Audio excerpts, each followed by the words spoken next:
pleased to have you here with us this afternoon. I wonder if we could just start, Tom, by having you talk a bit about your personal connections to the Upper Skagit, and we'll take it from there. Okay. My connection with the Skagit would have to my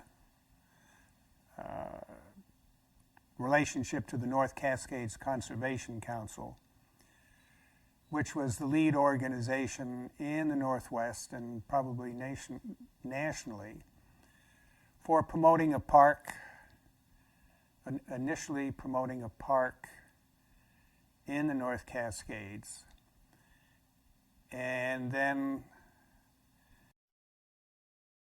in the 70s was one of the parties that vigorously opposed the petition of Seattle City Light to raise the height of Ross Dam about 125 feet.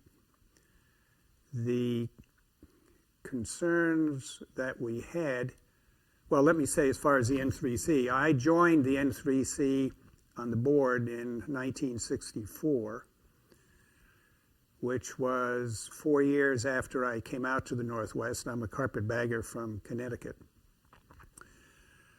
But it was but got involved in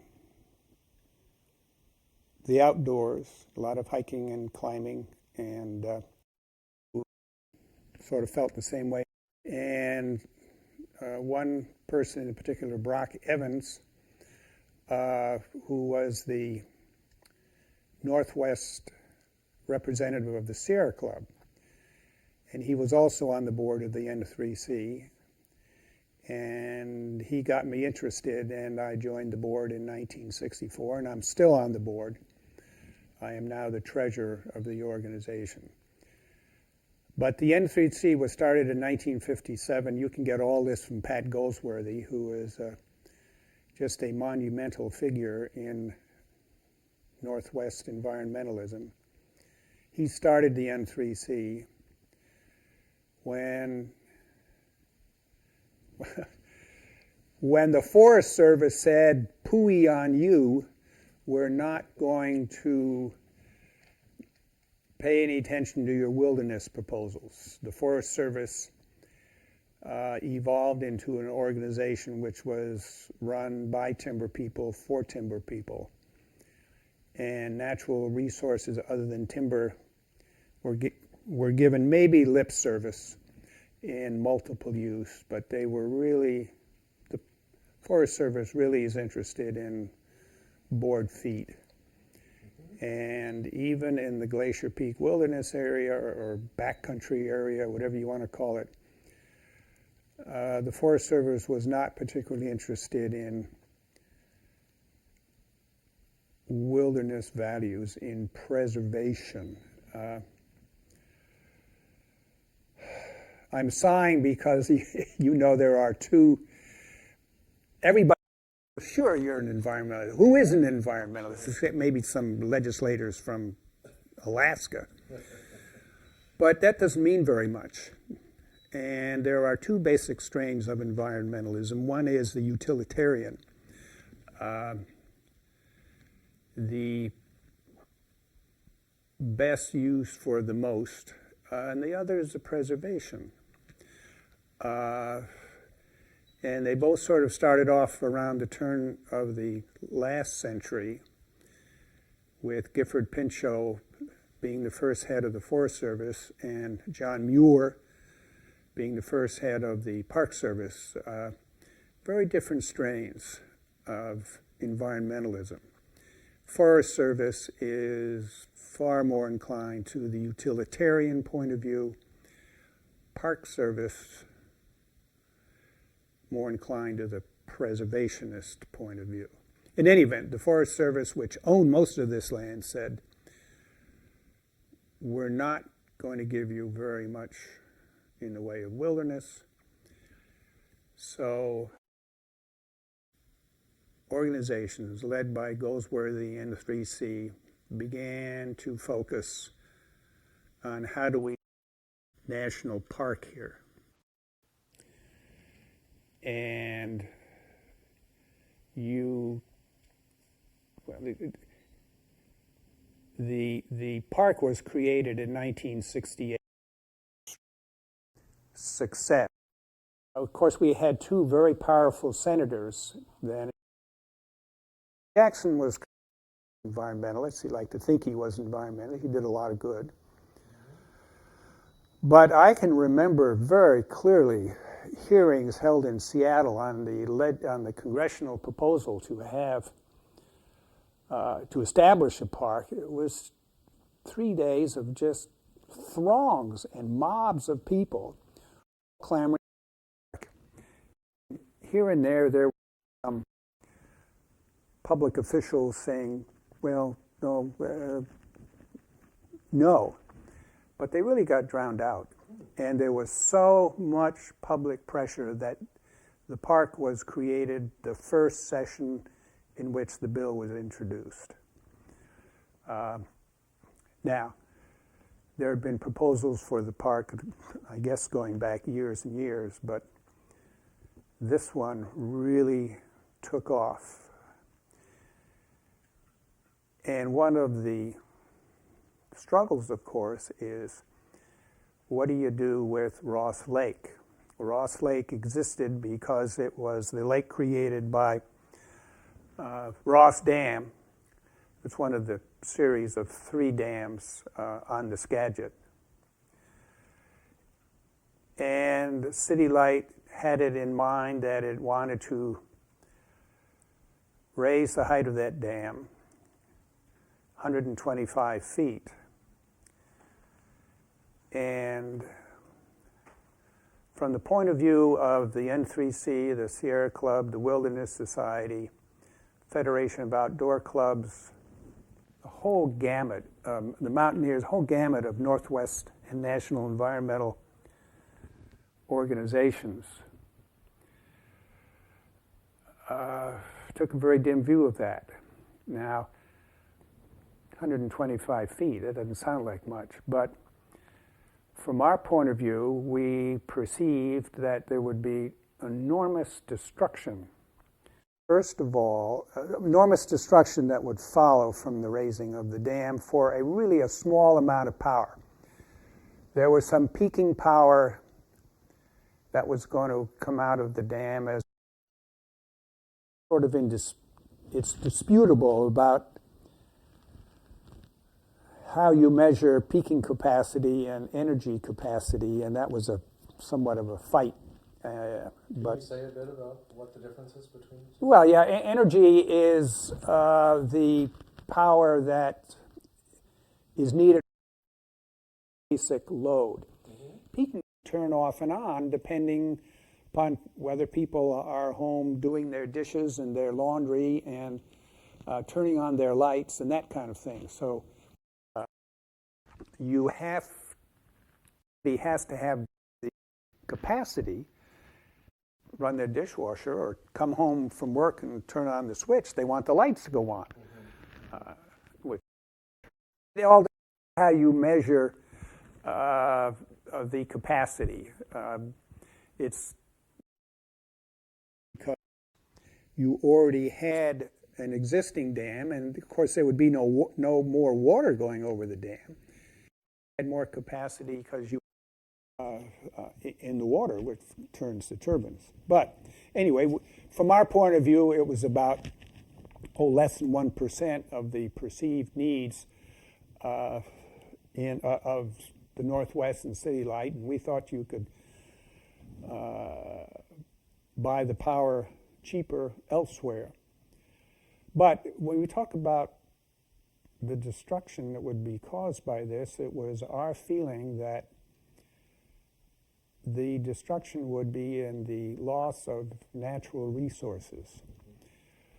A big valley, which is a absolutely gorgeous valley, just a few miles up from Ross Dam.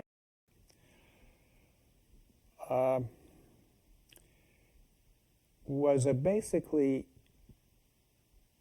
unspoiled, uncharted just a delightful place to visit. It was quiet. You get all this from the Millers. They know, I mean, they devoted an enormous amount of time to touring what was there, but I can't remember the first time I went up to the Big Beaver Valley, but it's just a pleasure to walk through this.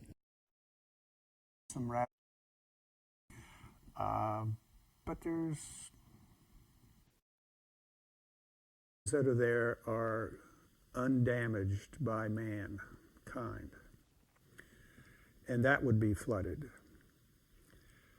Had you gotten up there, do you think, before you became Not before. attorney for No, NFPC? no. As a matter of fact, yesterday I was looking at our brief that we filed in the Power Commission, and there's a quote from Goldsworthy who said that it was in 1968 that he and a group of N3C folks went up there. It was for the first time he'd been there. So I didn't feel too badly that I hadn't been up there before. Well, before the Power Commission fight, which is what generated here. But we also felt that there would be recreational losses, there would be fisheries losses, wildlife losses, which we think we documented in these hearings later on. And then, of course, it would flood the lower Skagit Valley in Canada. And the result was, it was our feeling that the benefits of raising the dam were far outweighed by the damage to values we felt are important. And one of the things that you have to understand is what I call the slice of salami approach. I'm a person of one who looks at slicing the salami. You take away all the wilderness, you take away all the valleys, you take away all the, and develop all these things. And well, there's plenty of salami left. And somewhere you get along the way that, no, there really isn't an infinite number of unroaded wilderness values that you can reach from urban areas. I think Brock Evans testified to this at the hearings. There were 160, 180 wilderness unroaded values in northwestern Washington. There were only 18 of them by the time the Ross fight began. And sort of where do you decide that you've eaten enough salami? And it's a fight that goes on now. And of course, it's an unfair fight, because if we beat them this time and nothing happens to Ross Dam, they can always come back again and file another application. But if you once raise the dam, we never get a second chance. Say, look at that terrible mistake. Take it away. So once something is built, that's the end of the struggle. In any event, when the park was proposed, John Nelson, who was the head of Seattle City Light, lobbied very, very vigorously our congressional delegation to carve out from the park a recreation area on Ross Lake that would permit City Light to proceed with its application to raise the dam. What's the difference between a park and a recreation area? Well, you cannot put an hydroelectric project in a park. It's inconsistent with the purpose of a park. A park is supposedly created when there are values that are, you call them the crown jewels kind of things. And you're not supposed to diminish those by putting in man-made projects. Now, the Park Service, after the park was created, had ideas to put a tramway and a lot of classy recreational projects, but fortunately that didn't happen. It cost too much money even for the Forest Service. But in any event, the park was created, but the Ross Lake Recreation Area was also created. It was a disappointment to us because we felt that the values that were present in the park area were equally present in on Ross Lake. There was no diminution in the scenic, in the wildlife, in the fisheries, anything, and that it should have been included in a park. But Henry Jackson is a politician, and you don't always get what you want. We got a lot of what we want. It's a wonderful park. But the existence of the recreation area meant that City Light could proceed with its applications. City Light felt that the time was correct as far as its power demands are concerned, and so when did it file? It filed in December of 1970 to raise the height of the dam. Now, it filed in front of the Federal Power Commission, which is the federal administrative agency that was created to determine whether, in this case, hydroelectric projects are in the public interest. Whether the project, there's language from Section 10 of the Federal Power Act, best adapted, something like that. Now, is this all power production facilities everywhere, or? Yes. Well, all power, no. Hydroelectric, yes. Mm-hmm. All hydroelectric projects must go through what was then the Federal Power Commission, the FPC. It is now the Federal Energy Regulatory Commission, FERC. It got changed sort of halfway through these proceedings. One thing, now, City Light filed its application, and the North Cascades Conservation Council intervened in those proceedings. Now, it was not only the N3C. The N3C, and I guess I'm a surrogate here for a number of lawyers that participated in this whole thing. The N3C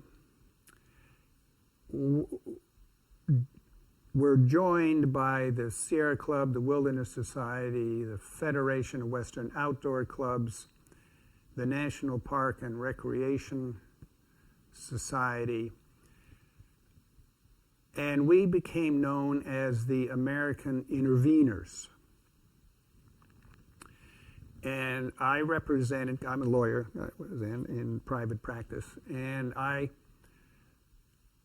represented the American Interveners along with another lawyer by the name of Rick Aramburu, A-R-A-M-B-U-R-U, who is still practicing in Seattle, who was a young lawyer just very shortly after he got out of law school. So he and I represented the American interveners. There was another organization called the Ross Committee, Run Out Skagit Spoilers. And that organization, along with a number of Canadian recreational organizations, were known as the Canadian Interveners. And they were represented by Roger Lead, who was another big name in environmental matters. And is he based in? Oh yes, he's in Seattle. Oh, No, he's in Seattle. He's a Seattle lawyer. And I'll sort of jump ahead a little bit here, but there's another. Well, they weren't interveners. Oh, the state of Washington intervened, ostensibly on the side of those that opposed the dam. But Charlie Rowe, who was the lawyer for the state of Washington, is a politician. He'll get mad at me if I say that I didn't think his heart was totally in opposing the project, but he did what his boss told him to do. And then there was Jim Johnson, also an assistant attorney general, that represented the Department of Fisheries. And the Department of Fisheries was a little more aggressive in opposing the project. And I guess the other Seattle lawyer that's relevant in this proceeding is a lawyer by the name of Marvin Durning. Now, he's a former partner of mine. Marvin did not officially appear in the proceedings. Marvin was retained by the province of British Columbia to monitor what was going on. Now, gosh, there's an awful lot to say here. Okay. This, the city of Seattle, because of course the existing Ross Dam flooded into Canada a little bit, had to pay Canada for the loss of its lower Skagit Valley. And it made annual payments. And finally, in 1967, an agreement was reached between the city of Seattle and the province of British Columbia that would allow the flooding of another 8 miles into Canada when the dam would be raised, in return for $3,500,000 in 99 years. That's about $35,000 a year, which from many people's point of view was a sellout. Now, I'm not an expert in British Columbia politics, but I can tell you that British Columbia governments are either quite conservative or quite left. Mm-hmm. There's not a lot in the middle. And the government that, now whether that was Wacky Bennett, that was what the premier was known as, whether it was, I can't remember. But in any event, the conservative government just gave away their land, which really angered the Canadians. But after, somewhere in the early 70s, there was a provincial election, and the socialists, liberals, NDP, the New Democratic Party, came in power. And the New Democratic Party was opposed to the dam. But it was stuck with this agreement that its predecessors had made. But the, I guess it was the Department of Parks and Recreation that retained Marvin Durning to monitor very closely the proceedings of what were going on in front of the Power Commission. So Marvin, or somebody in his office, was sitting in the back of the room when the proceedings went on. But you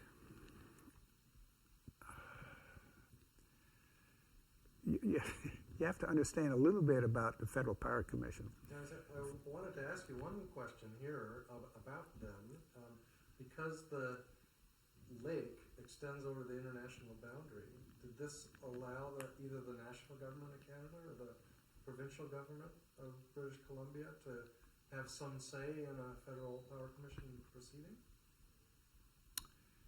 Well, now you're entering, of course, another area that, yes,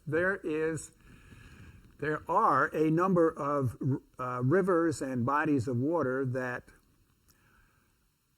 do not stop at the U.S.-Canadian border, but flow they're on both sides of it. Yeah. And in 1909, the Congress of the United States, along with the federal Canadian government, established an international joint commission. And the IJC, must give its blessings on any project that has impacts on the other side of the border. Now,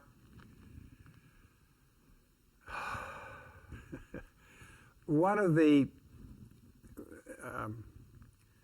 areas of attack that the N3C took was that the International Joint Commission had not approved this project, and therefore the project could not proceed. Now, we lost that because in September of 1941, there was a meeting of the IJC, and there was a petition by the city of Seattle to raise the height of the dam to 1,725 feet. This was on the basis that we're going to need the power for war, which came, we were cranking up, and it came just a few months later. And there was a one-day meeting of the IJC, and I guess the official view is that permission was granted. Therefore, the international matters were taken care of. Now, we said, oh, come on, that was, here we are in 1970, that was in 1941, there was nothing ever followed up on that, there was no need for the power. This is a whole different generation. We have all these different environmental problems, and you can't go back to ancient history and haul out a piece of paper and say, ha-ha, see, we win. Well, the IJC was convened, hearings were held. In fact, the IJC was required to prepare kind of an environmental impact statement, which was a useless document because they just relied on what others did. Anyway, the IJC finally said, well, maybe we didn't do a complete picture in 1941, but we have now, and we see no reason to disturb what we did. We don't do very well with high international negotiations. But that was an area we did all kinds of things. We tried to stop the proceedings in front of the Power Commission because the IJC hadn't approved it. Anyway. Where did they get their terms of reference from, the IJC? Is this something? A treaty. It's a treaty between the United States and Canada. Okay. Yeah. The congressional delegation nowadays have some influence over them, or? I think it's. Executive? Well, I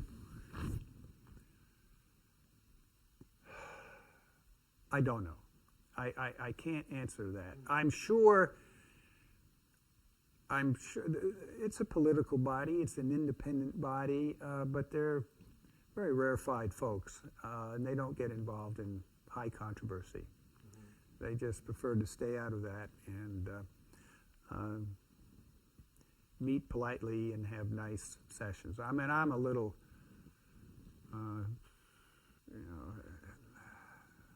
well, it goes along with a lot of other things that I'm a little concerned. I don't think they pay attention to the public interest, but that's a different subject. We did take on the IJC. There were public meetings. The IJC held public meetings, and lots of people testified. I think there was a meeting in Bellingham. There were meetings in Vancouver, and again, slews of people, everybody opposed to it, but it didn't make a lot of difference. But the effect of all that was that City Light ultimately was held to have the right to proceed in front of the Power Commission because it did have the international approval that was necessary. Now, in my judgment, the Federal Power Commission has never met an application it didn't like and approve. I have always believed that the Power Commission was in the business of licensing dams. I was also involved in another very lengthy proceeding in front of the Power Commission. That was the other one was my first one. It was a proposal by a consortium of public and private companies to build a dam on the Snake River, a place called High Mountain Sheep. And that's where I got my education about how the Federal Power Commission worked. They just don't say no. Now, and I don't think they're evil or anything or other. It's just that's their mindset. That's what they think they're supposed to do. Their mission is to make sure that all the T's are crossed and the I's are dotted, and all the exhibits are correct. And but they're just not in the business of really analyzing the assumptions. Is this the right thing at this time to do it? And actually, they have thumped their chest a couple of times in the past, 15 years when they've authorized the destruction of, these tiny little dams in Maine. Right.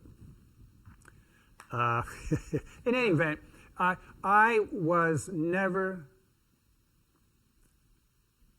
hopeful. I'm always hopeful, but I never expected that we would win that battle in front of the Power Commission, in front of FERC. But you have to understand that these proceedings are not like a courtroom trial. They're sort of leisurely. City Light filed in December of 1970, and it wasn't until 1974 that the witnesses appeared and testimony was filed and that kind of thing. What did they do in the meantime? Well, you do lots of things in the meantime. Were there environmental studies going on? Well, you see, that was one of the things that came along. Now, look. Keep in mind that when I went to law school, I went to Columbia Law School, and I graduated in 1960. When I graduated from law school, there was no such thing as environmental law. It simply did not exist. Yeah. It wasn't a body of discipline. The first appellate decision in the environment was a very famous case called Scenic Hudson versus the FPC. That was in 1965. And then you had a monumental decision by Justice Douglas in the U.S. Supreme Court in a case called Udall versus the FPC. That was in 1967. So environmental matters really hadn't been seriously considered. And then the NEPA, the National Environmental Policy Act, was passed in 1972 or something, and that caused a delay because the Federal Power Commission had to prepare an environmental assessment, the impacts on the environment from the raising of the dam. So that took quite a while. Before, they didn't think they'd have to do that. Well, now they have to do it. And so that, that took, I don't know, a year or so. They have other things too.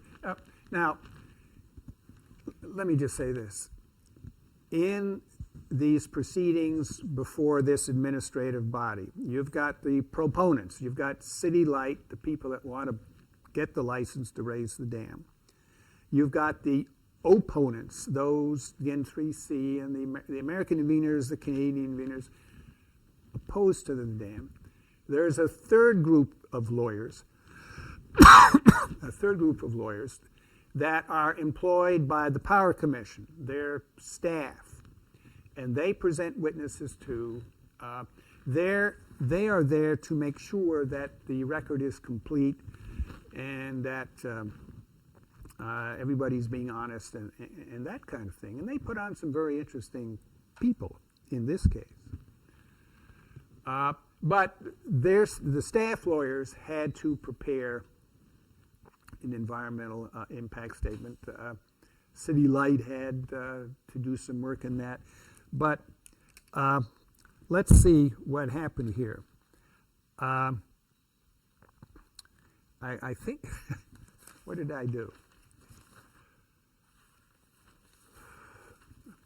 I got it here somewhere. Okay. In 1967, City Light and the BC government agree on the compensation. That's the sellout. Okay. In December of 1970, City Light files to raise the dam. In May 71, in other words, 5 months after the city gets around to applying, the Power Commission says, hey, everybody, yoo-hoo, here's a public notice. They're going to do it. So...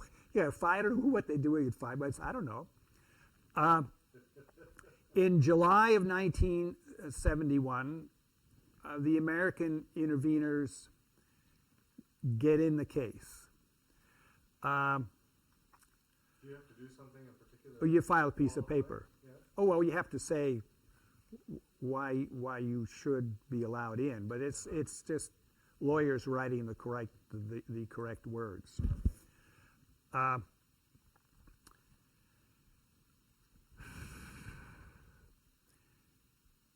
And then in 1972 and in 1973, there were these supplemental environmental studies done by staff and City Light. And it was supposed to be done in 1972, but in March of 73, it was put off. In the end of 73, all the environmental documents were prepared, and the hearings, there were public hearings about the application of the City of Seattle. There were also hearings in the state of Washington. The State Ecological Committee there had to be some state permits which were issued. So there were a lot of different things going on, but the pace is, there's no hurry. in these proceedings. And I might as well say it now. Of course, ultimately, the Federal Power Commission approved the license. The way it works is there is a hearing examiner that hears all the testimony and makes an initial recommendation. That goes to the full 5-member commission, which then says, yes, you have your license.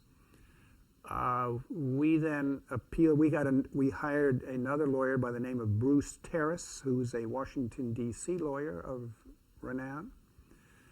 And we filed suit in the appellate court in the District of Columbia saying that the Power Commission was wrong. Now, that's, you don't usually do very well. And we lost that one 2-1. But it was 1982 or 1983. Maybe it was as far as 84, I can't remember, that the legal proceedings were terminated with the City Light having its license in hand. So we went from really 13 years. It was 13 years from the filing of their app, must have been 83. 13 years from the filing of their application to the conclusion of those proceedings. And an enormous amount had changed in those 13 years. Charlie Royer was the mayor of Seattle. He didn't want the dam. There were a lot of power matters had changed. There was a whole new Northwest Power Planning Council. City Light was not very popular, as it isn't now, but maybe it didn't care that much, but it recognized that there was there another solution. And of course, the BC government was sitting there very angry. And so then the political matters commenced between our senator and Bob Royer was hired, that's the mayor's brother, and that resulted in the treaty. So I think we won. I mean, ultimately there is no dam, but I think those 13 years were crucial. If we had not intervened in that proceeding, they would have had their license in 4 years after they applied, and the dam would have been built. But because the American interveners, the Canadian interveners, the state to some extent, really fought tooth and nail, it was apparent that there was really some significant environmental damage, wildlife, land, fisheries. I mean, the wildlife was going to lose a lot of winter range and things here. So there really, we got the point across. So that even though City Light got its license, we won the war when the treaty was entered into, and I feel pretty good about that. So, let me stop you right there and just ask this question that sounds like you put a tremendous amount of time in. Oh yes, oh yes. It was a very significant and important proceeding. And needless to say, as a good environmental lawyer, I didn't get paid very much. I did a great deal of environmental work in my practice. For some reason, I can't explain it, I felt that protecting and defending the land, the water, and the air was very important, and that there were some new times. So I did a lot of that kind of work, but what paid the overhead was the general practice. I was with a small firm, which small general practice firm doesn't exist anymore. Law's gotten too specialized. But I just felt it was important. Now, why we had this great environmental awakening in the 60s, I have spent a lot of time looking at that, and I have no answer. I'm sure maybe it was you who, maybe Silent Spring was the catalyst that really resonated with a lot of people, but I can't explain why at that point many people felt, as I did, that we have to have a different way of looking at things. And it's still a struggle that goes on today and is more important than ever. But you don't get into environmental practice because of the money, you get in it because it's important. On the other hand, you do have yourself, your employees, and your families to worry about. So that's what I did. Mm-hmm. Why do you think the High Ross Dam controversy stirred so many people up so much? There were certainly other things that people could get concerned about at that time, environmental issues. Well, I can see why it did in Canada. There was that just ludicrous price that their provincial government had agreed to. There was the flooding of 8 miles of Lower Skagit Valley, which is just beautiful, with the resulting losses of fish and wildlife. And it's a place accessible from Vancouver. Now, you say, why did this create such a controversy?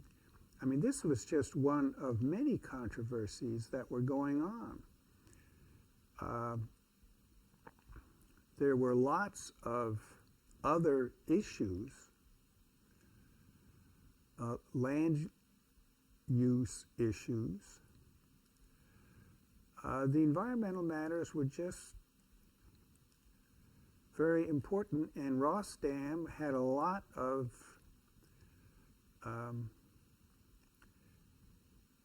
issues. I was going to say sex appeal from our point of view. I mean, the big beaver, the fisheries, the wildlife, the loss of recreational opportunities. We were able, I say we were able to, it became apparent that, people believed the City Light was proceeding recklessly to build a project which had been proposed simply because it had been proposed, when there were alternatives to the power that was going to be done that were available. You didn't need to do it. And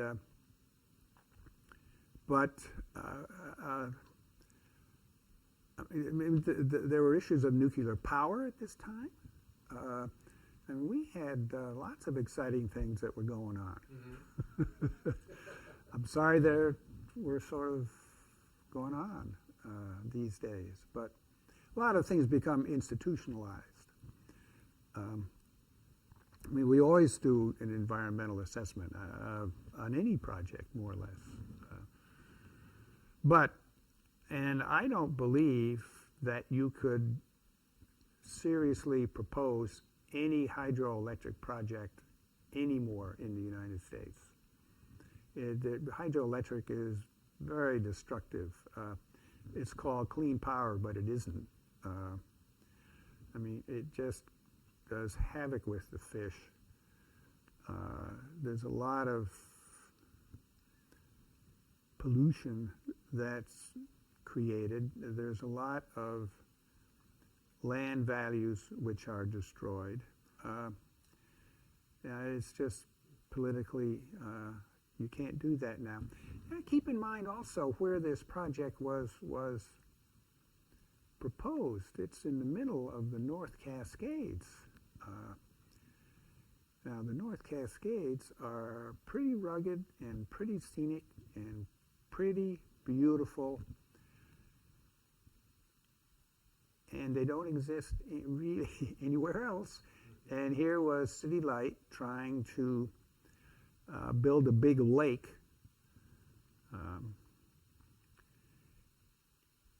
a bigger lake right in a setting which was not going to be made better by having a bigger lake. It just wasn't. There really was going to be a lot of damage caused for not very much power. Great political loss as well. And fortunately did not come about. Now, I'd had absolutely nothing to do with the negotiations as far as the treaty or anything else. That nobody asked me. But there was a perception by our senators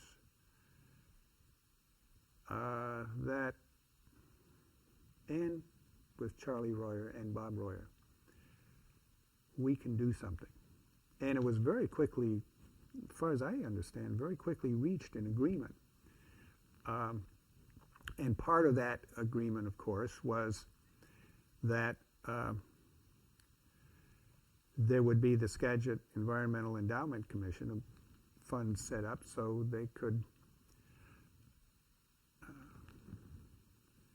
enhance the integrity of the entire Skagit Valley. And I guess I would have to say that I think it all worked out pretty well.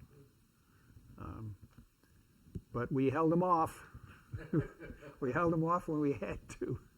It's impressive. You know, a lot of the people who you mentioned sound like they were based here in Seattle. Yes. Or up in Vancouver. Were there any folks in the Skagit Valley itself who were involved in these efforts? You know, I'm sure there were.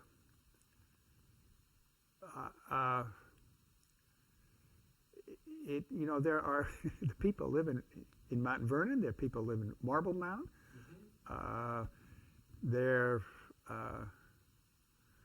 They built that awful North Cross State Highway, which it was open during the same time. It was, yes, and that was another battle which I fought and lost.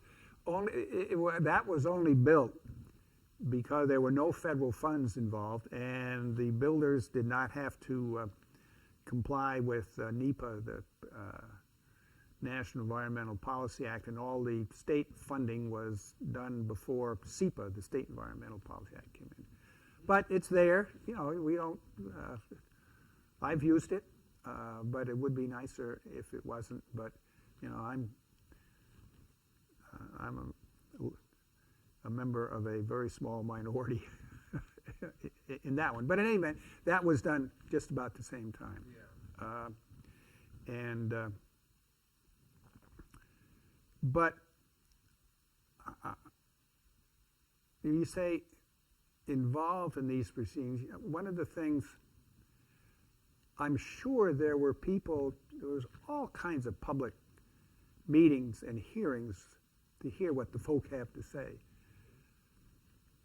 there had to be people from that lived along the Skagit that had things to say about that. There were no members of the board that, you have to ask Pat, that I can recollect that came from the Skagit. There was a doctor from Mount Vernon, but he had a falling out with Pat.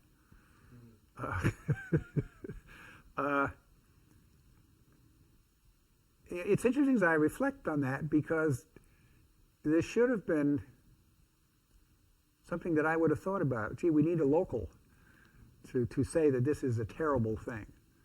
But I never, I don't think we pursued that. What sorts of things did you do to draw the media's attention? Well, the media paid significant attention because it was a major project of the city of Seattle.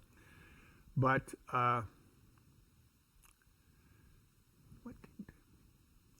Joel Connolly, who is a columnist now for the PI, he was the environmental.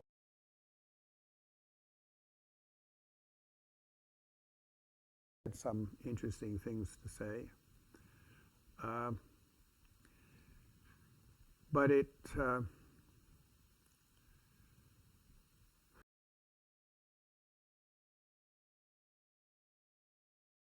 or to get it, city council, to not back up City Light.